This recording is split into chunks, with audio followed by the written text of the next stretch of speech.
Boa noite, meus amigos. Estamos aqui de volta. Como sempre, começamos esse programa invocando a Santíssima Virgem Maria, o Santo Padre Pio de Pietrelcina, para que roguem a Deus que nenhuma injustiça se cometa nesse programa. Queria começar aqui respondendo 2 e-mails que eu recebi durante a semana.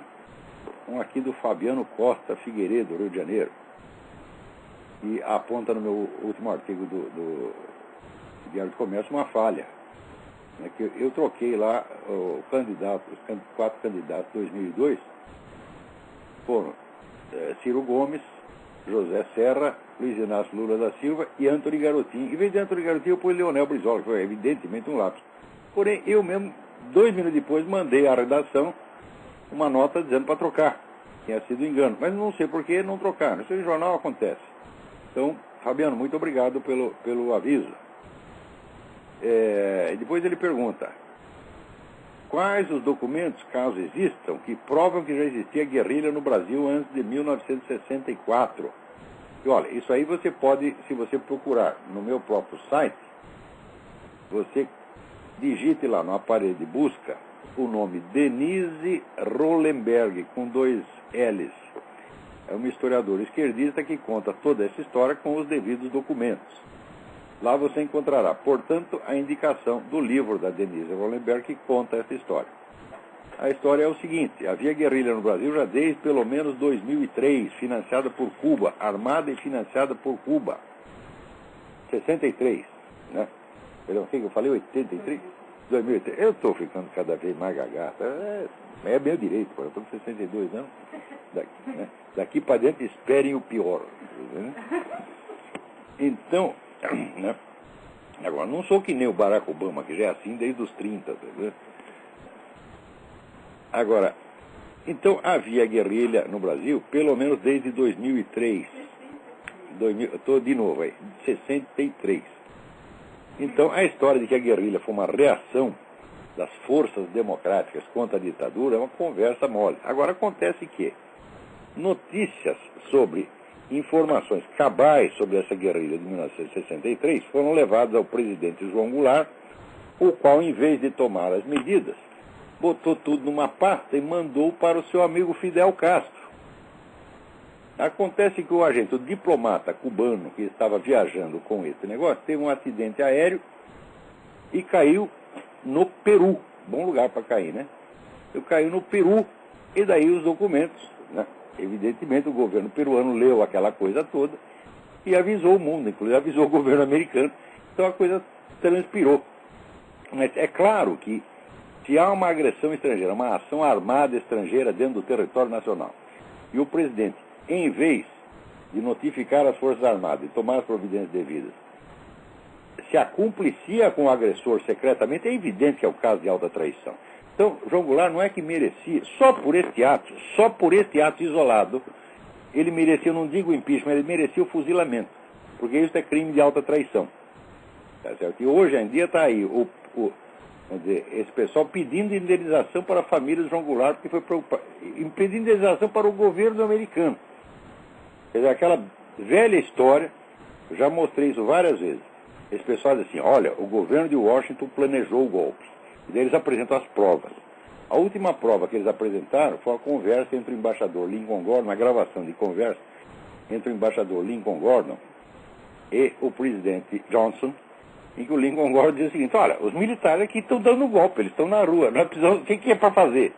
Precisamos fazer alguma coisa. Isto prova exatamente que não tinham feito nada.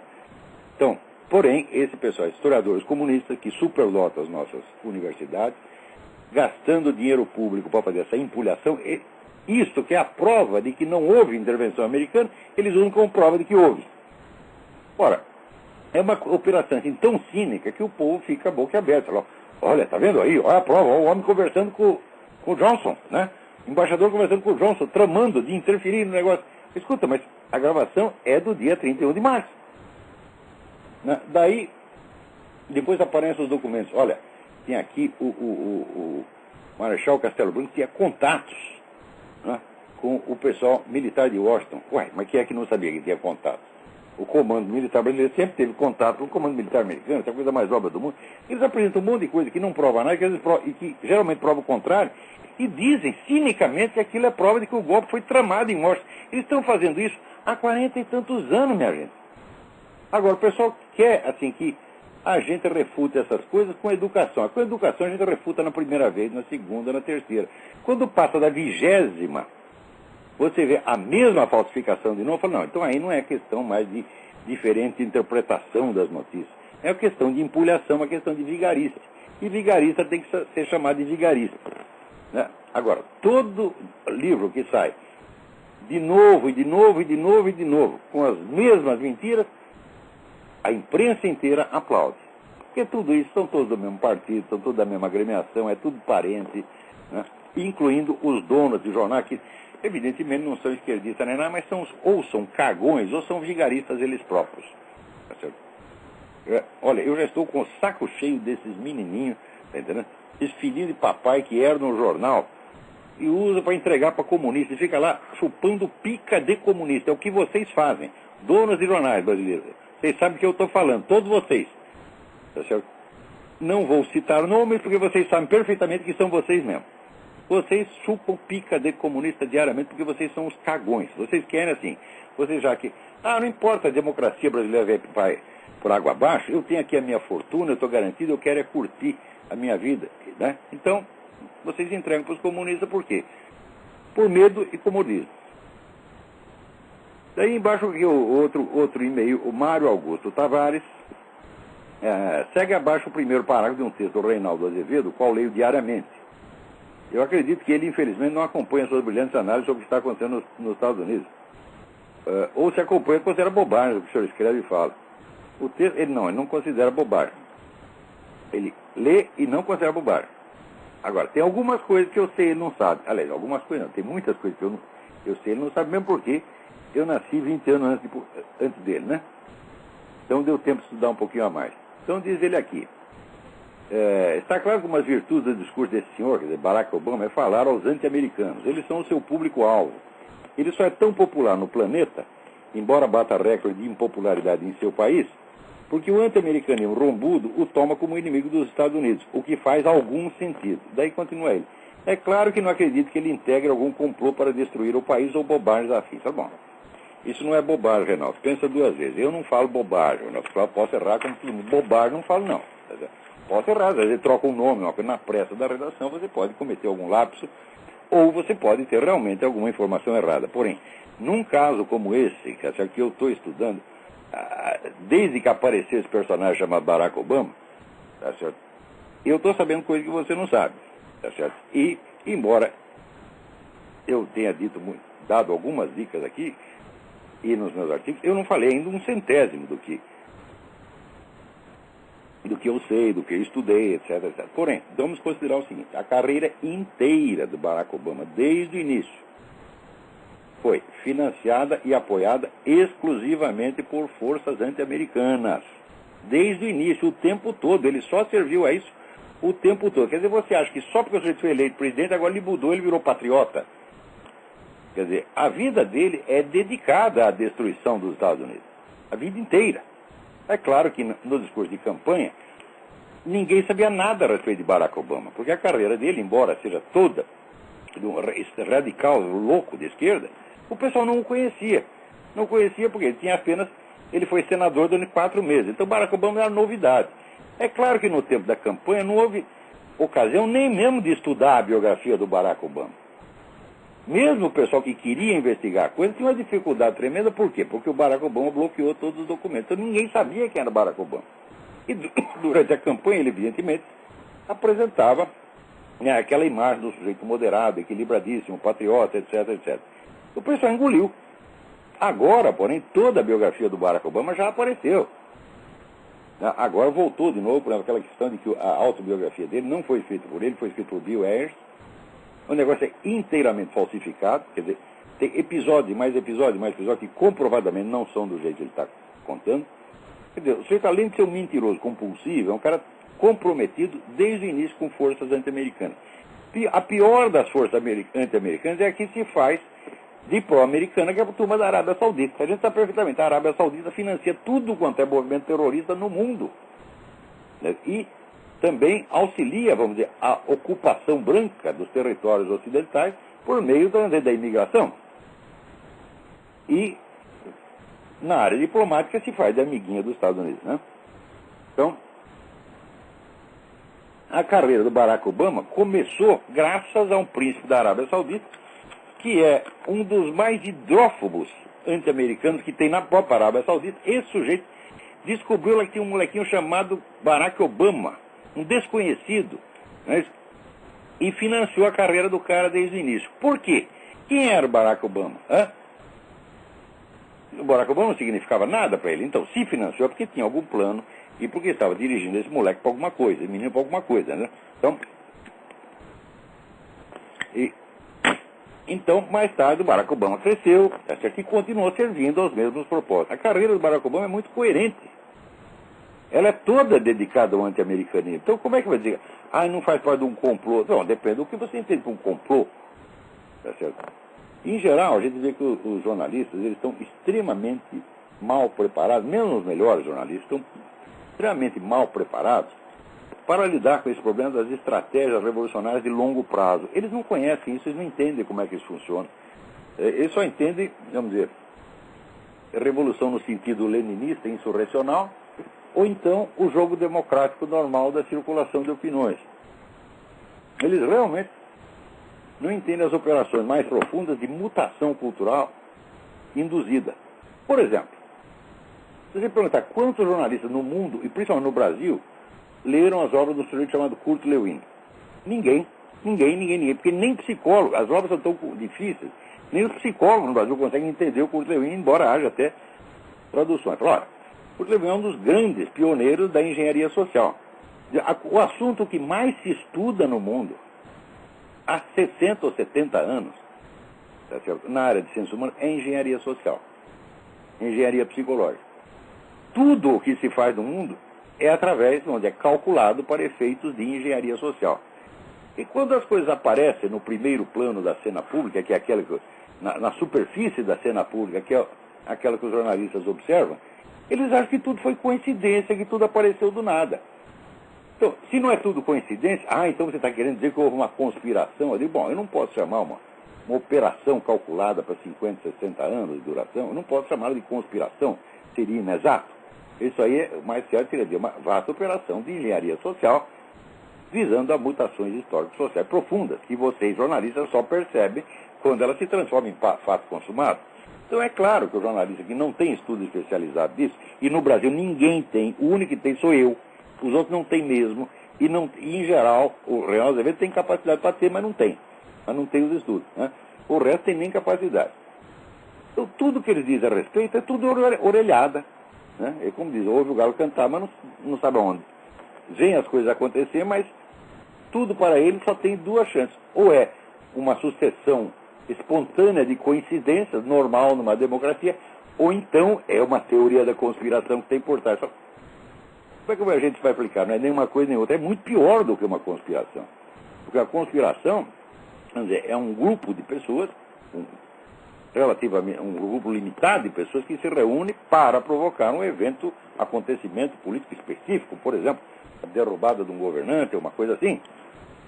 Mas uma operação estratégica de enorme envergadura como essa não pode ser chamada de conspiração, mas é muito mais eficiente, muito mais perniciosa, tá certo? E muito mais maliciosa e criminosa do que uma conspiração. Por exemplo, quando os caras calculam, olha, nós vamos fazer assim,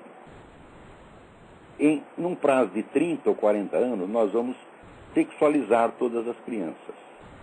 Nós vamos introduzir as práticas sexuais de crianças. Quer dizer, o sujeito de 4 anos vai estar participando de suruba. Tá? E daí, os pedófilos vão começar a comer essas criancinhas, e como o sexo estará liberado entre crianças, será impossível você deter a pedofilia. Isso foi planejado e está sendo feito. Você pode chamar de conspiração? Não. É uma operação de engenharia social. Às vezes o sujeito que inicia isso, ele nem vê o término da operação. Porque isso aí é a mente revolucionária. Quer dizer, o revolucionário trabalha hoje para mudanças que acontecerão dentro de 20 ou 30 anos. mudança de uma perversidade incalculável. Então, por exemplo, aqui nos Estados Unidos, o pessoal da escola de Frankfurt calculou isso. Na verdade, essa sexualização geral já tinha sido inventada antes da escola de Frankfurt por Georg Lukács. Ao longo, você acompanha, o filósofo húngaro, né? Você acompanhando essas mutações ao longo do tempo e vai vendo como essas coisas são tramadas, planejadas e feitas a longuíssimo prazo. Então, tudo isso, para o jornalista, que é o sujeito que vive na periferia da realidade, são simplesmente coisas que aconteceram, fatos da história cultural. Ele não percebe que há uma operação, uma intencionalidade seguida coerentemente durante décadas. Tá certo? Então, por exemplo, tem coisa que até, vamos dizer, por mais que você estude, você mesmo demora para perceber. Até uns meses atrás, eu ainda acreditava na ideia de que o pessoal da escola de Frankfurt, Theodor Adorno, Max Horkheimer, Herbert Marcuse, Habermas, até que eles eram um tipo de marxistas extremados, é verdade, mas não ligados ao movimento comunista. Marxistas independentes, que até o pessoal chamava de... eles não são bem marxistas, eles são marxianos. Né? Ora, outro dia que eu descobri, num livro, uma dica de que o Instituto de Frankfurt foi fundado por intervenção de Willy Münzenberg, que era o agente encarregado por Stalin de promover a dominação da intelectualidade ocidental. Então, a escola de Frankfurt fazia parte do aparato do Comintern, sim, desde o início. Stalin esteve consciente de tudo aquilo desde o início. Eu até dei uma aula, botei uma gravação sobre isso no Seminário de Filosofia. Eu não sei se já está no ar, mas procurem que vocês verão. Então, isso aí, esses fenômenos não são nem coincidências espontâneas e nem uma conspiração no sentido material da coisa. Eles são estratégia de revolução cultural, estratégia de mutação social de longo prazo. E dentro dessa estratégia, por exemplo, a carreira inteira de um Barack Obama é apenas um capítulo, um elo de uma cadeia que foi calculada, foi pensada com antecedência e está sendo executada. Agora, para eu ensinar isso, ou para o Reinaldo, ou para os outros jornalistas, eles precisavam tirar um cursinho comigo.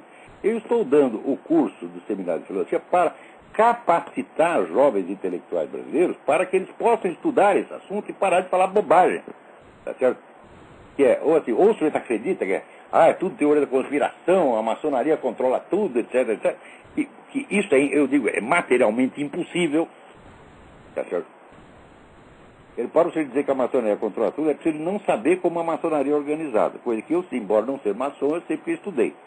Tá certo? Então, a dose de controle que a maçonaria tem sobre si mesma é muito relativo. Portanto, ela não pode controlar processos sociais. Porém, entidades revolucionárias que se infiltram dentro da maçonaria e a dominam desde dentro, podem perfeitamente fazer isso e fazem.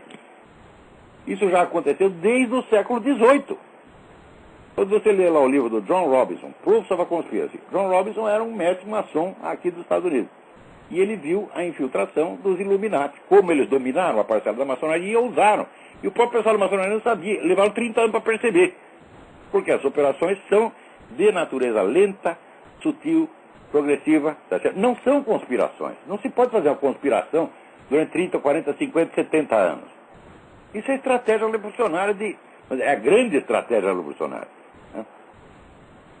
Conspiração, perto disso, é brincadeira de criança. A conspiração é como fizeram no Brasil para derrubar o João Goulart. Juntou lá uns milicos, uns governadores de estado e tal, durante 1 ano ou 2. Como é que nós vamos tirar esse cara daí? Fazer uma assim, e fizeram. Né? Isso é uma conspiração.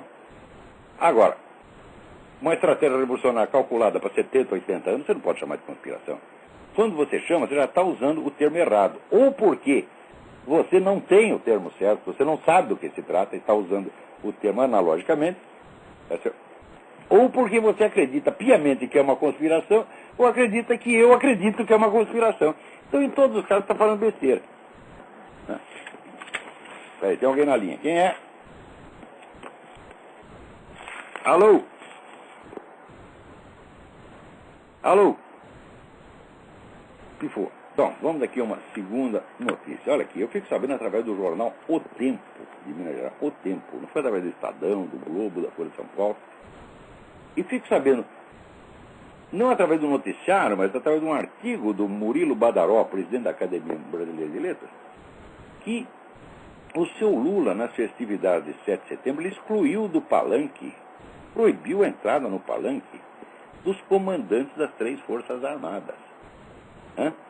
Porque ele não queria ser visto e fotografado do lado de militares fardados. Presta atenção, vou repetir. As festas de 7 de setembro são eminentemente a parada militar. Sempre foram. As Forças Armadas sempre foram o personagem principal das festividades de 7 de setembro. Agora o personagem principal é o seu Lula. E milico não entra. Quando eles tiraram o estatuto ministerial dos chefes das Forças Armadas e criaram essa palhaçada de Ministério da Defesa, para dar isso, por exemplo, um vagabundo como esse Nelson Jobim, que no primeiro dia já se veste de general, que é uma coisa proibida por lei, se veste de general, fantasiado de general e sai dando ordem para milico, que é um sujeito que o cara faz, merece o quê? Tapa na cara, né? Na melhor das hipóteses, um tapa na cara. Então, veja se esse sujeito tem um homem capaz de se fantasiar de general, tem capacidade para ser ministro da Defesa. Quer dizer, ele não sabe nem que a lei o proíbe de fazer isso. Então, o que ele sabe a respeito de Forças Armadas? Nada. Então, os comandantes das 3 Forças Armadas, que antes eram ministros, ministro do Exército, ministro da Marinha, ministro da Aeronáutica, deixaram de ser ministros, perderam o estatuto ministerial, viraram apenas comandantes submetidos a um outro ministro. E pior, tinha gente no Exército que aceitava isso e defendia isso. Eu tive um bate-boca com um sujeito uma vez no clube militar, um coronel do Exército, tido como grande intelectual no meio deles. Para mim, uma besta quadrada.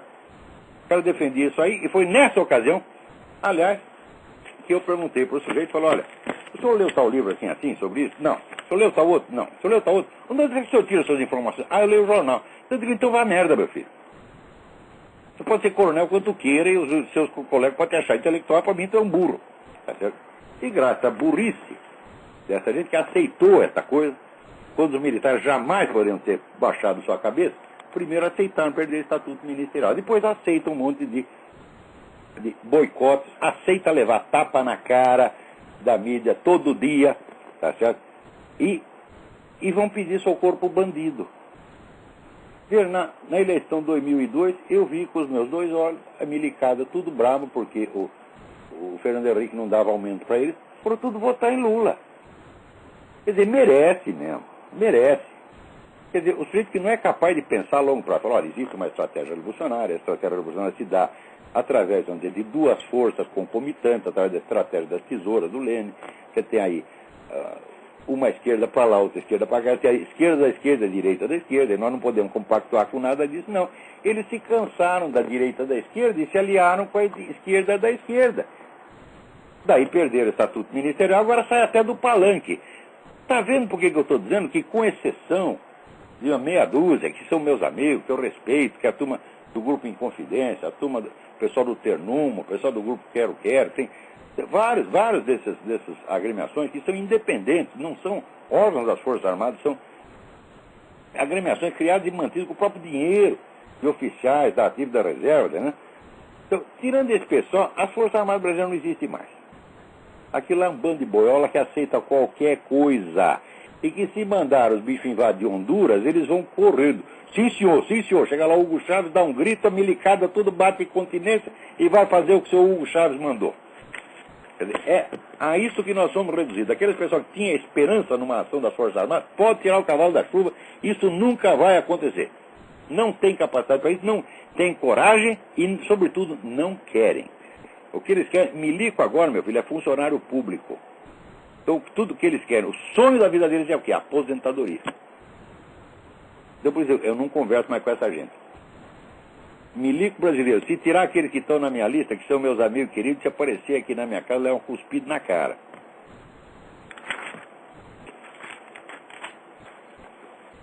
Aqui, da Folha de São Paulo. Zelaístas tomam controle total da missão brasileira. Saiu até a Folha de São Paulo reparou nisso. Você chega lá, quem te atende na porta? É um funcionário brasileiro? Não. É um pau mandado do Zelaya. Né? Vestido de capuz na cabeça, como um terrorista, para não ser identificado pela mídia. Né? O jornalista brasileiro, para entrar lá, né, teve que explicar, chamar, por favor, chama o encarregado de negócio brasileiro, Francisco Catunda, acho que um brasileiro tem lá dentro. Né?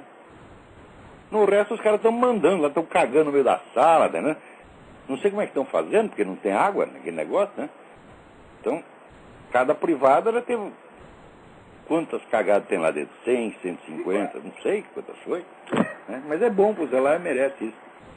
Mas eu sei que o Brasil não manda nada na sua própria embaixada, tá vendo? É isso que... Olha, o presidente que faz isso, é claro que está cometendo um crime de alta traição. É que você te entregou uma embaixada para invasores, porra. Quem invadiu? Olha, os caras tomaram conta do negócio lá, porra. Estão mandando na embaixada. Eles não são hóspedes da embaixada, não estão asilados na embaixada. Eles são os donos da embaixada. Fazem o que querem lá dentro. O brasileiro não tem vez. O presidente que faz um treco desse, porra, tinha que ser tirado de lá. Agora, o pessoal está vendo o Lula, é o negócio do mensalão, é o assassinato lá do prefeito de Santo André, tá certo?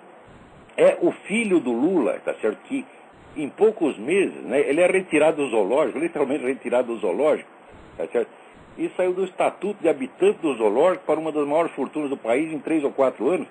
Tudo por coincidência, tudo está acontecendo na sua cara, e vocês aceitam isso, porra? As Forças Armadas aceitam isso. A chamada oposição aceita isso. E quer discutir isso educadamente. Fala, como você pode discutir educadamente crime? Gente? Você pode discutir educadamente uma ideia.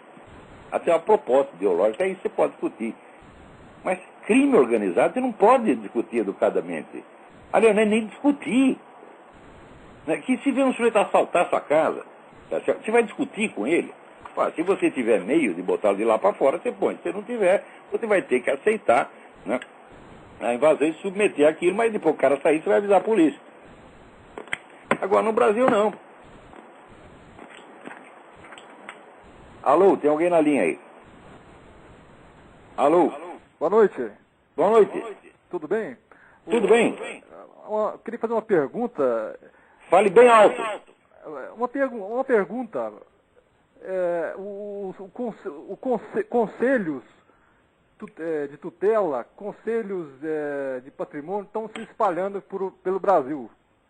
Eles têm alguma coisa a ver com os soviéticos?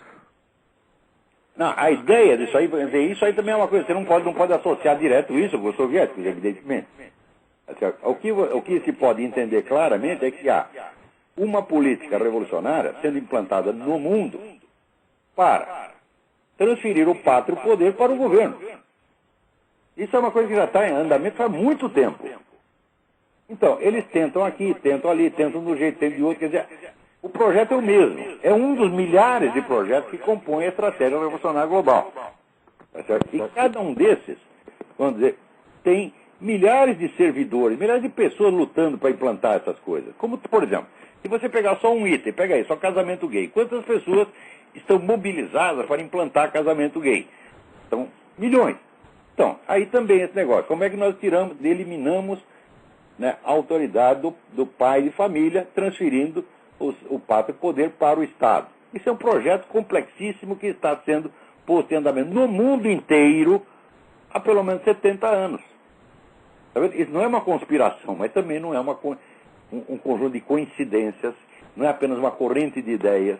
Não, é uma ação organizada, permanente, tá certo? Cujo prazo de aplicação transcende, às vezes, a vida do próprio interessado, porque o sujeito é um militante, ele está lá para servir o partido, para servir a agremiação, para servir o movimento.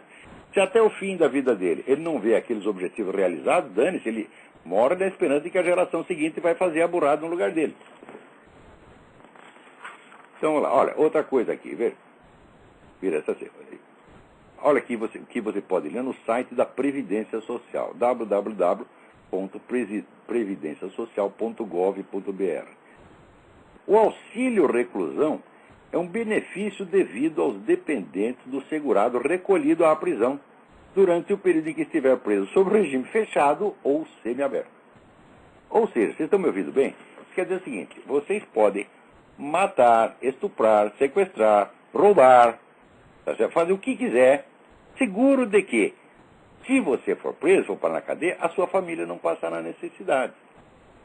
Agora, se em vez de ser o autor do crime, você for a vítima, qual a garantia que o governo dá à sua viúva e aos seus filhos? Nada.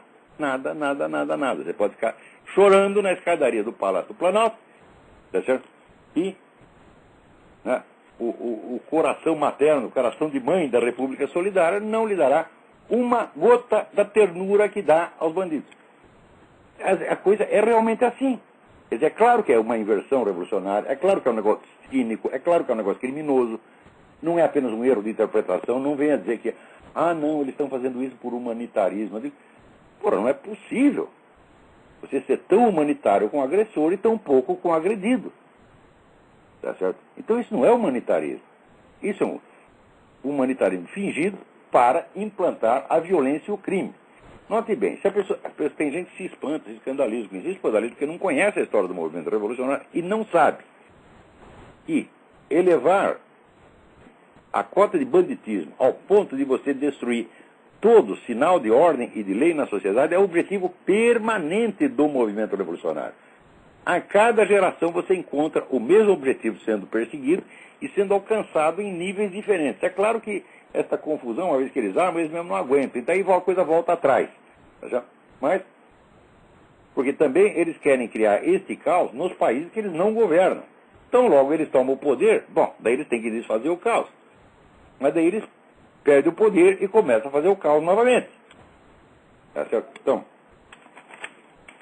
se você observar a história do movimento revolucionário, você vai ver inúmeras declarações e atos que mostram que a expansão do banditismo é o objetivo consciente, deliberado, permanente da estratégia revolucionária. Portanto, isso não é um erro do PT, isso não é um problema de má administração, tá certo? Isso não é apenas... tem gente que vai comentar e dizer, não, eu acho que isso é uma ideia equivocada. Liberais. Liberal, meu filho, liberal é tudo boiola, tá entendendo? Não, isso é uma concepção equivocada da sociedade. Não é equivocada nada, isso é estratégia revolucionária, rapaz. Um liberal é que concede ao outro lado, concede aos comunistas, essa propaganda extra de recobri-los de uma aura de respeitabilidade e de honestidade que eles não têm. Quer dizer, o sujeito está aqui com um plano maligno feito para te enganar e você tratando o sujeito como se ele fosse uma pessoa honrada, ilibada, e está apenas com uma ideia errada. Eu vou te dar alguns exemplos. Lá no século XIX, tinha o famoso terrorista Serge Nechayev, que foi um dos gurus, o Lenin. Né? Ele dizia o seguinte, ele dizia, a causa pela qual nós, revolucionários, lutamos é terrível, completa e universal, impiedosa destruição. Para isso temos de nos unir, nós, revolucionários, ao mundo selvagem, ao mundo do crime. Né? O Willy Munzenberg, que eu estava citando agora mesmo, ele diz o seguinte, nós vamos corromper o Ocidente de tal modo que ele vai ficar fedendo.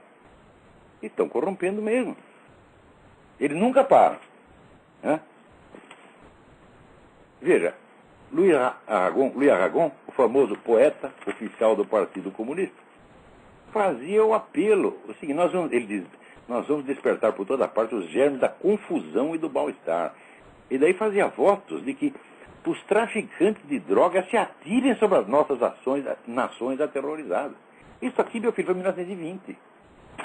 No século XIX, veja você, até que ponto a coisa chegava.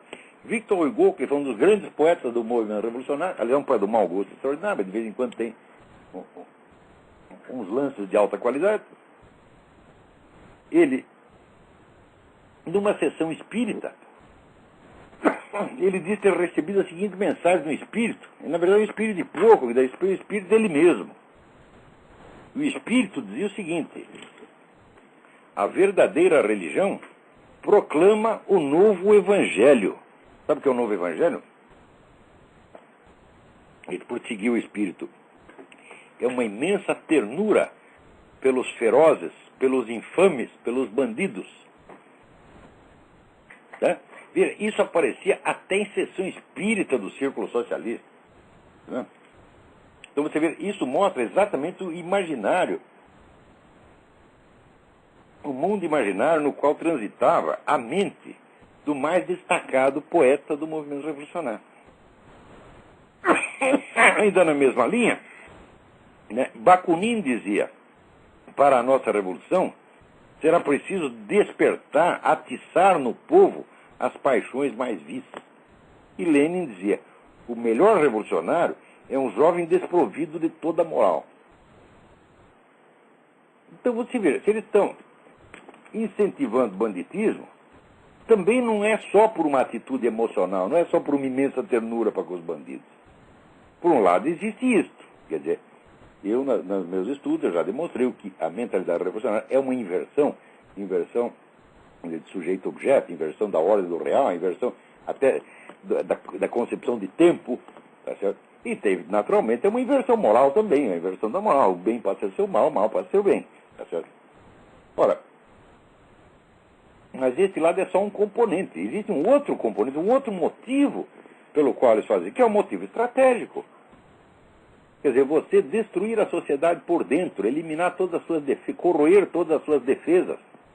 Tá certo? Quer dizer, que sociedade que pode se defender, né, de um grupo audaz de revolucionários, se ela está totalmente corrompida, estragada, desmoralizada, acabada, fica que nem esses milico brasileiros. Vai lá, lambe o sapato do presidente da República e se acha muito honrado. Tá certo? É isto que se a sociedade desmoralizada, até as pessoas de farda que deveriam honrar a farda, até elas se rebaixam. Todas se rebaixam exatamente perante os bandidos, os criminosos que criam essa situação. Quanto mais o pessoal corrompe a sociedade, mais eles adquirem poder psicológico sobre a sociedade. Então, existe nisso um lado estratégico. Tá certo? E, por fim, existe o seguinte lado: o banditismo é uma fonte de dinheiro, meu Deus do céu. E o movimento revolucionário precisa de dinheiro. Por exemplo, o narcotráfico. O narcotráfico hoje, na América Latina, está todinho na mão das Farc. É uma quantidade de dinheiro extraordinária. Você pode sustentar Foro de São Paulo, para sustentar MST, para sustentar toda essa putada. Então tem três motivos. Né? Tem o motivo, vamos dizer, da estratégia cultural ou do imaginário, tem o motivo da estratégia política, da desorganização social, e tem o motivo, vamos dizer, de equipar o movimento revolucionário com as armas e instrumentos que custam dinheiro. Por tudo isto, o apoio dessa gente a bandido não veio de hoje, começou desde a Revolução Francesa. A gente acompanha isso, detalhe por detalhe. Por exemplo, em todo lugar você lê que a queda da Bastilha foi o momento da liberdade, porque libertaram os presos políticos. Quantos prisioneiros políticos tinha na Bastilha? Nenhum. Só tinha bandidinho. Por isso, esses que eles libertaram. Aliás, não é que eles libertaram a Bastilha, eles abriram todas as cadeias, soltaram todo mundo. Claro que depois cortaram a cabeça de todo mundo, que é para fazer bagunça, enquanto está o infeliz do rei está no poder. A hora que saiu o rei, bom, agora nós temos que acabar com a bagunça, nós temos que administrar. Então eles mesmos soltam os bandidos, depois eles matam todos. Por quê? Porque eles são mais bandidos que os bandidos. Tá certo? Não há quadrilheiro, tá certo? Não há gangster que seja, na sua mentalidade, tão monstruoso quanto um Lenin, um Stalin, um Che Guevara, um Fidel Castro. E seus amigos. Os homens que nos governam pensam exatamente assim. Tá certo? Então, qual é a novidade do auxílio reclusão? É se eles protege a família do bandido e foda-se a família da vítima. É assim mesmo. Agora, como é que eu vou falar disso respeitosamente, minha gente? Tem alguém na linha aí? Vamos lá. Alô? Marcelo, do Rio de Janeiro. Marcelo, tudo bem? Tudo bem. Eu ouvi você falar da lei do Geraldo Alckmin sobre os travestis. Daí eu queria perguntar se o senhor também já pensou no perigo de que o uso do silicone nos seios das mulheres e as cirurgias de mudança de sexo dos travestis poderiam impedir que os homens identificassem quem é mulher ou quem é travesti. Bom, hoje em dia não dá para saber mais, né? Então, agora, essa cirurgia de mudança de sexo, em primeiro lugar, seguinte, não há mudança de sexo. Tá? O que há é uma mudança de aparência exterior, porque o sujeito não vai ganhar um útero, um par de ovários e poder ter filho, etc. Não vai acontecer, ele não vai virar uma mulher. Ele vai virar um simulacro muito bem feito. Às vezes o simulacro, por ter sido, né, trabalhado por especialistas, né, sai até melhorzinho do que sairia por natureza, né? A gente, quando olha uns travecos que tem por aí, né, eu digo, olha, não tinha aquela senhora lá da Câmara dos Deputados, como é que chamava aquela mulher que chorou por chamar de feia? E como é que chamava? Esqueci. Aquela que o Clodovil chamou de feia, ela fez um forrobodó e disseram que foi uma ofensa grave, que queriam caçar o Clodovil por causa disso. Você pega aquela mulher, tá certo? E você compara aí com, né, a outra travessia, agora até esqueci o nome, porque o nome do Brasil faz tempo. Como é a travessia mais famosa do Brasil lá? Roberta Close. Compara com a Roberta Close. Qual você acha mais bonita? Você acha que alguém ia submeter uma cirurgia para ficar igualzinha àquela deputada? Não. O jeito vai lá, ele quer sair bonitinho que na Roberta Close, não é assim? Então, a cirurgia faz maravilhas, meu filho. Não teve aquele sujeito que a mulher cortou o peru dele? Daí acharam o peru, costuraram o peru novamente, o peru ficou melhor que antes. E ele se tornou ator pornô. Ora, se a cirurgia pode fazer isso, por que não pode transformar, digamos, o Marco Aurélio Garcia na Roberta Close? Eu sugiro até que o faça. Tá certo? Então, né? Então, agora, esse negócio de silicone é realmente perigoso. Tá certo? Todas as operações são extremamente perigosas, continuam perigosas. Tá certo? Agora, eu penso assim, não existe operação de devolução do peru. Né? E se ele mudou de ideia uma vez, pode mudar duas, meu filho. Então, por via das dúvidas, se você está pensando em mandar cortar o seu peru para você virar a Roberta Close, pense não é duas, pense 2.000 vezes, porque depois não tem mais volta, meu filho. Né? Ó, peraí, tem mais alguém na linha aí. Alô, quem é? Oi, Olavo. Oi, quem Tá é? me ouvindo? Fale alto. Oi, Olavo. Aqui é o André, aqui de São Paulo. André, tudo bem? Tudo bem, Olavo. Olavo, faz um tempinho que eu ando estudando aquela filosofia, aquela linha filosófica, o objetivismo da Ayn Rand. E eu queria saber o que você acha, enfim, dos tenets dessa linha filosófica. Ayn Rand, né? primeiro, aquilo não é uma, já expliquei isso em aula, aquilo não é uma filosofia moral. Aquilo é uma técnica de autoajuda para capitalistas culpados. Ponto final. Se você está se sentindo muito culpado, você está se sentindo bandido, porque você é o capitalista, sua empresa dá lucro, você só tem duas chances. Ou você tem três chances. Ou você começa a dar prejuízo e se sente melhor, ou você dá todo o seu dinheiro para o MST, para o PT e se sente um pouco melhor, ou então você lê a Ayn Rand. E ela vai dizer que a melhor coisa que você pode fazer para o mundo é você cuidar de si mesmo, ganhar dinheiro para você mesmo. Como de fato é, na prática acaba sendo assim, porque é impossível você ganhar dinheiro sem que muita gente em volta ganhe dinheiro também. Tá certo? Você vê, numa cidade assim, pobre, está todo mundo ferrado. Agora muda um sujeito milionário para lá, melhora a vida de todo mundo. Portanto, o milionário, ele não precisa pensar, ter ideias altruístas para ele fazer coisas boas. Ele faz pelo simples fato de ele ganhar dinheiro. Até o momento que a Ayn Rand diz isso, eu digo, bom, ela está dizendo uma coisa óbvia, lógica, tá certo? E que não é filosofia, é uma simples observação de senso comum e de experiência. Agora, no instante em que ela toma isso como uma filosofia moral, ética, eu digo, bom, ela mostra que ela não tem a menor ideia do que é moral e ética. Quer dizer, ela filosoficamente é uma amadora. E o círculo da Ayn Rand era, na verdade, uma seita de tipo satanista, tá certo? Profundamente anticristã. Tá certo? Então, é lamentável que muita gente que está aí na área conservadora e tal, leve a sério essa mulher. Tá entendendo? Agora, não quer dizer que não fosse uma grande romancista. O livro dela, Atlas Shrugged, tem trechos ali dignos de Dostoiévski, uma grande romancista, tem imaginação poderosa, escreve para danar, mas como filósofo é a porcaria e como pessoa não prestava absolutamente. Tá certo, Olavo. Obrigado. Obrigado eu. Olha aqui como é que são as coisas, né? Teve aquele pessoal que fez aquela gravação na Acorn, né? Chegou lá, uma garota se fantasiou de prostituta, foi lá e pediu dinheiro pro bordel, e os caras estavam ensinando ela, dando toda a instrução como é que um bordel faz para conseguir dinheiro do governo. O cara ainda falando, não, você pode mamar, porque é dinheiro do governo, não liga não, vamos gastar, vamos torrar. Assim, um negócio cínico pra caramba. Né? Daí a coisa foi divulgada, descobriu-se o envolvimento da Acorn em cento e não sei quantos crimes, um negócio horroroso, tá certo? Mas para compensar, a Acorn está processando quem? A garota. Eles não são homens nem para processar o cara que fez o filme, processar a garota, a Hannah Giles. Então, o pessoal aqui está juntando dinheiro para defender a Hannah Giles. Vou contribuir, vou dar meu dinheiro para o fundo de defesa da Hannah Giles, porque ela só se disfarçou de puta, mas eles todos são putas. Tá? É a diferença.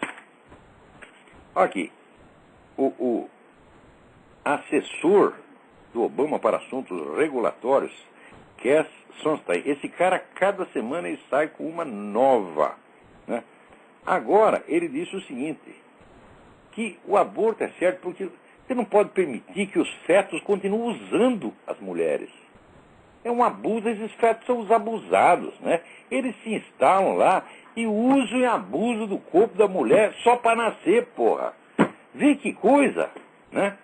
Então, você vê que quando você... A gravidez, então, a gravidez é uma perturbação.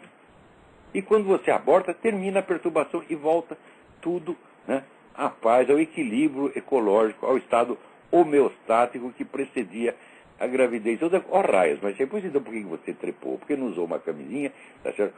Ou ficou em casa lá tocando sua punhetinha, tá certo? Sua tiririca, que isso não geraria ninguém e você seria apenas um punheteiro a mais e não um assassino. Não estou recomendando, não estou fazendo propaganda punheta, não, de maneira alguma. Mas eu estou dizendo que entre ser um punheteiro e um assassino, meu filho, é melhor a primeira alternativa. Agora, se você segue a palavra de caras como esse Sunstein, você vai progredindo. Não é isso? Você vai galgando, né? E quanto mais você sobe, e seus pecados vão ficando cada vez piores, você se sente mais santo e maravilhoso. Olha, quem fez uma análise maravilhosa disso foi o Papa João Paulo II. Ele disse que nós chegamos a um ponto onde, vamos dizer, essa mentalidade se espalhou de tal modo para toda a sociedade que você tem agora o pecado estrutural, permanente e geral. Então, ele não precisa não pode ser assumido como pecado pessoal, quer dizer, o cara não sente que ele está fazendo um pecado. Por quê? Porque o pecado está imbricado na própria estrutura social. Então, o sujeito se sente tanto mais inocente quanto mais pecado ele está fazendo. Fala, pô, mas é na mosca. É isso que a gente vê diariamente. Quanto mais filha da puta, o sujeito mais inocente se sente. Está aí, é o pecado estrutural, né? Esse Sunstein, esse cara vive no meio de bandido, né, de gente que pensa até pior do que ele, e ele acha que ele é lindo quando fala uma coisa dessa. Tem que matar os fetos porque eles são os abusados, eles usam o corpo da mulher. Né? Mais ainda, esse cara é o sujeito que quer forçar todas as estações de rádio, obrigatoriamente, fazer propaganda da diversidade, né? É diversidade que significa abortismo, casamento gay, essa coisa toda. Quer dizer, ele quer impor isso obrigatoriamente às estações de rádio. Mas o desejo que esse pessoal tem de controlar as estações de rádio é uma coisa de louco. Eles não vão descansar quando não fizerem isso. Por quê? Fazer um programa que tem audiência e sucesso, eles não são capazes. Eles fizeram a tal da... Esqueci como é que chamava a rádio do Clinton financiou, botou Clinton, Jorge Soros, tudo botaram um dinheirão no rádio, de graça da rádio, para concorrer com o Rush Limbaugh. Não conseguiu ter 1/10 da audiência do Rush Limbaugh, né? Daí, então fala, bom, então já que não conseguimos por aqui, nós vamos tentar por meio oficial, né? A gente não consegue vencer o programa dele, então quem faz? A gente vai lá e toma o programa dele, toma o horário dele e por lá a propaganda que a gente quiser. Mas, olha, isso aqui toda semana... Então, veja esse negócio estava comentando com o do Reinaldo Azevedo, que ele não acredita que o Obama esteja envolvido no movimento anti-americano. Mas é só no que ele está envolvido. Ele só toma atitudes anti-americanas uma atrás da outra o tempo todo. Ele não fez nada em favor do seu próprio país. Ele diminuiu o orçamento das Forças Armadas para dar dinheiro para a ECOR, né? Ele está, vamos dizer, deixando os aliados desarmados e permitindo que o Irã se arme, tá certo? Com a ajuda de Rússia, etc, etc. Olha aqui, o Irã está montando uma segunda, né, fábrica de enriquecimento de urânio para fazer bomba atômica. O Obama sabia disto antes dele ir falar besteira lá nas Nações Unidas. Chegou lá, ficou quietinho, não contou para ninguém. O que é isso, porra? É claro que o sujeito trabalha para os inimigos dos Estados Unidos. A coisa mais óbvia, ele não querer ver isso, é muita covardia intelectual. Sabe? O outro, aqui, o outro assessor do Obama, assessor para assuntos científicos, John Holdren, esse até mais louco do que o Sunstein, mais louco ainda. Esse cara diz que a Constituição americana fornece base para a implantação da esterilização obrigatória e do aborto compulsório. como tem na China. Você vê como é que esses caras... É a nova técnica que inventaram, né? Que até no direito eles chamam esse negócio, o direito achado na privada. Né? Você pega a lei e lê de uma outra maneira que diz exatamente o contrário do que ela está dizendo. Então, ele está dizendo o seguinte, a Constituição americana fornece ao governo os mesmos poderes que o governo da China tem. Porque na China, se o governo decidir que você tem que ser esterilizado, vai ser esterilizado. Se decidir que sua mulher tem que fazer o aborto, faz o aborto. Se o médico recusar de fazer o aborto, ele é fuzilado. É isso que esse cara quer implantar aqui. Então, aborto obrigatório, esterilização obrigatória.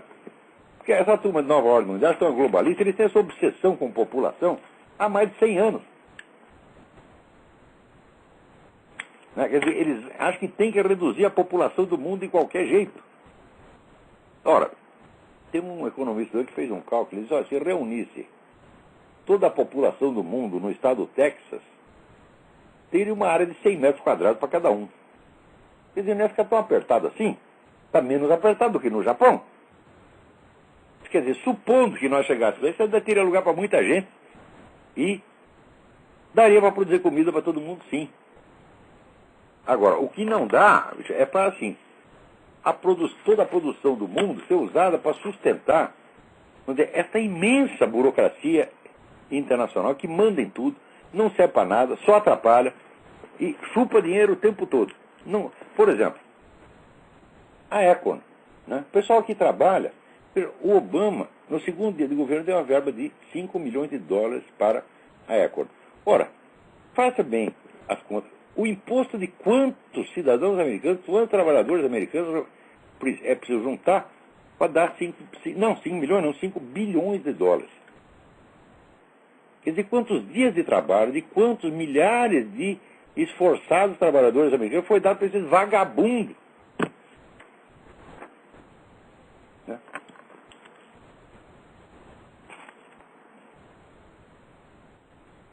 Alô, tem mais alguém na linha aí? Boa noite, professor. Por quê? Boa noite. Boa noite. Aqui é Hugo, eu falo de Recife. Hugo, tudo bem? Tudo bom, graças a Deus. Veja só, professor, eu estava ouvindo recentemente alguns daqueles CDs de Mário Ferreira dos Santos, e ele cita os dialéticos portugueses, né? Que inclusive o senhor também já havia citado, não sei exatamente onde. Mas eu queria saber do senhor se existem livros ou edições aqui no Brasil de fácil acesso. Olha, alguma coisa você sempre encontra. Eu sugiro que você comece a estudar isso pela história do pensamento português do Pedro Calafate. É uma série em 6 volumes. Então tem você vai encontrar lá a Bíblia, inclusive, além da exposição, das doutrinas todas, uma bibliografia bastante completa. Procure também acompanhar as obras, trabalhos e estudos de um grande erudito português chamado Gessé Pinharanda Gomes. Gessé J. Pinharanda Gomes. Por esses meios você vai acabar encontrando, né, o que existir publicado e acessível você encontrará. Okay. Mas eu lembro que o Mário Ferreira, no tempo dele, ele teve que ir para Portugal, até chegou a copiar manuscritos, né, de arquivos, que não existia. Ele queria... Quer dizer, o Mário é o senhor que mais estudou dialética durante toda a história, ao longo de toda a história humana. O Mário leu cada linha que se escreveu sobre dialética. É um negócio impressionante. A exposição que ele faz no livro que está inédito, eu tenho o manuscrito aqui, Dialética Concreta, ele está tentando trabalhar o texto. Né? O texto está muito... Está uma mixórdia, como tudo que o Mário deixou, mas é uma maravilha. Truncado, né? Então, vamos dizer, os requintes de técnica dialética que ele dá ali, que ele aprendeu com os portugueses, é um negócio de você cair de costa. Mas, no caso, a própria obra do Mário Ferreira já seria A própria obra do Mário Ferreira já seria uma boa indicação sobre dialética? E não é. Ela é porque está tudo lá, de algum modo, mas a obra foi publicada num estado miserável, porque o Mário ditava aquelas coisas, gravava aquilo no gravador, né? Era aquelas fitas imensas, né, que teve, e a mulher dele transcrevia e aquilo era publicado assim mesmo, sem revisão, sem nada. E ele dizia, não, pode deixar que depois que eu morrer vem alguém e dá um jeito nisso. Né? Bom, eu comecei a dar um jeito em alguns textos do Mário Ferreira dos Santos, mas que eu saiba, o único que fez uma revisão sistemática de um texto do Mário Ferreira, que eu fiz da Sabedoria da Eterna, fui eu. O resto, sabe o que faz?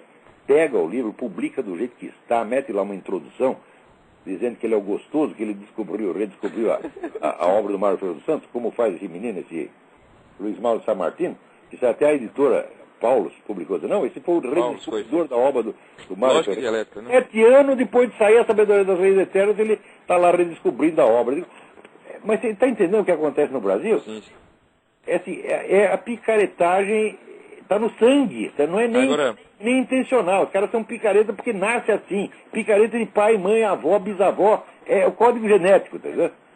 Mas veja que, em relação ao próprio Aristóteles, então, para começar, Aristóteles, e eu já vi alguma coisa mais ou menos próxima disso no Tópicos, pega o órgão, a tradução portuguesa do órgão, feita pelo Gessé Pinharanda Gomes. É uma tradução excelente, uma das melhores que eu conheço. Certo. Tá certo? Então eu acho bom, como já que está na nossa língua, a gente sempre deve dar preferência, mesmo que você leia outras línguas, dê preferência ao que está na sua língua, se tiver uma tradução boa. É isso? Quanto ao Platão, existe essa tradução do Carlos Alberto Nunes, maravilhosa, que foi reeditada aí pela Paulinas. Eu tenho a versão antiga, mas parece estar sendo reeditada inteirinha pela Paulina. Okay. E quanto ao Aristóteles, não existe uma tradução da obra completa, mas do órgão, que são as obras lógicas, você tem essa tradução maravilhosa do Pinharanda Gomes. Então não perca isso. Eu sugiro, se você lê francês, um bom meio de você começar a entrar na mente de Aristóteles é o livro La Méthode d'Aristote, o método de Aristóteles, de Jean-Paul Dumont. Esse é um grande livro. Claro que ele não abrange a filosofia de Aristóteles inteira, mas não é pela filosofia. Você, eu quero uma exposição geral da filosofia de Aristóteles. Fala, você começar a dar por exposições gerais, você nunca vai entender nada. Você tem que pegar um problema específico que o autor tratou com profundidade e acompanhar aquilo até o fim, porque daí você pega o modo de raciocinar do sujeito, pega as intuições fundamentais dele. Tá? Eu não sei se tem tempo ainda, mas de forma bem rápida aqui. A situação aqui tá tão grave, professor, que eu cheguei a ouvir de um professor de história que o Mao Tse Tung salvou a China. Puta merda. Salvou, claro, passou 70 milhões. Deve ter melhorado o restante. Sobrou, né? Eles comem muito pouco, sobrou uns porquinhos pros outros. Pois é, rapaz. Principalmente para ele, né? Aí tem dois aspectos, mas em particular a história dos Estados Unidos. Ele comia todos os garotos da China, né? Menores de idade. Não, isso é uma salvação. Anos já não perdoava mais. Garotas e garotos, ele traçou todo mundo. Então, algumas dessas pessoas a questão é a seguinte. Pearl Harbor e o 11 de setembro, né? Aquelas velhas teorias conspiratórias. Eu vou até perguntar isso aqui, desligar. Não sei se dá tempo de o senhor tratar disso aí. Tá ok, professor? Bom, peraí, o que você quer saber exatamente? Bom, eu quero saber, em relação a Pearl Harbor, que os Estados Unidos arquitetaram aquilo ali tudinho para... Não arquitetaram. Entrar na Segunda Guerra. De certa maneira provocaram. Houve uma longa provocação. E hoje está mais ou menos provado que o Roosevelt sabia que os caras iam fazer. Mas não quer dizer que foi o Roosevelt que fez. Tá? Quer dizer, como dizer, louco sim, pero não tonto, né? Ele queria uma... Mas ele foi omisso, então, né? Ele queria uma guerra, tá certo? Mas ele não... O povo americano não. Os caras iam destruir metade da marinha dele num dia só. Isso aí não. Então, vamos dizer, foi um cálculo malicioso feito pelo Roosevelt e que deu errado. Como, aliás, muita coisa que o Roosevelt fez deu errado. Não só aí, mas na esfera econômica também. Né? Mas isso não quer dizer que ele fez isso. Olha, eu não tenho nenhuma simpatia por Franklin Roosevelt. Nenhuma. Hoje eu entendo, o que eu estudei, o Roosevelt era um picaretão. Né? Um sujeito que não tinha a menor convicção a respeito do que quer que fosse, e ele falava o que lhe convinha no momento. Tá certo? Ele ajudou um bocado os comunistas e tal, não por ser comunista, mas porque, veja, o sujeito quando tem uma falha de caráter profunda, né, ele tende a grudar naquilo que existe de pior. O que tinha de pior ali os comunistas, então o Roosevelt, como não tinha caráter, foi grudando para o lado dele. Mas eu não posso dizer que ele fez o Pearl Harbor. Não, peraí. Ele não fez isso. Assim como, né, George Bush não fez o 11 de setembro. Agora, e esse pessoal facilitou as coisas para terroristas durante muito tempo, Claro que facilitou. Senão não teria acontecido isso. Você vê, o pessoal pensa, a CIA, por exemplo, você não tem ideia do nível de infiltração comunista e islâmica dentro da CIA. Aqui tem uns 4 ou 5 livros sobre isso. Tá? A CIA, meu filho, a CIA começou infiltrada. O pessoal não sabe história. A CIA antes chamava-se Organização de Serviço Secreto, OSS. A OSS estava lotada de comunistas. Por quê? Porque na época a União Soviética era aliada dos Estados Unidos, então o governo nem ligava se o cara fosse comunista. Então encheu aquela porcaria de comunista. Quando virou CIA, né, já estavam os comunistas lá dentro, porra. Nunca saíram. E esses caras são ótimos para dar informação errada, para colocar o governo em situação deprimente, situação vexaminosa. Eles sempre fizeram isso. Então aqui, ó, serviço secreto, tem o próprio serviço secreto, chama serviço secreto, é confiável, tem o serviço secreto da Marinha, do Exército, tudo isso é confiável. CIA, meu filho, ó, é bom pensar 2 vezes antes de acreditar no que a CIA diz, pô. Ok, então, professor, obrigado, viu? De nada. Espera, mais alguém? Mas agora acabou o tempo. Olha aqui, agora não dá mais. Então aqui, só para avisar, aqui o pessoal está incentivando as escolas a juntar as crianças e fazer canções em louvor de Barack Obama. Ele virou agora que nem Stalin, o grande paizinho dos povos, e diariamente você faz. Em vez da canção patriótica, você não pode fazer uma canção patriótica, você não pode fazer uma canção cristã, você não pode falar de Deus, da Virgem Maria, mas Barack Obama. Olha só. Bom, gente, até a semana que vem, muito obrigado.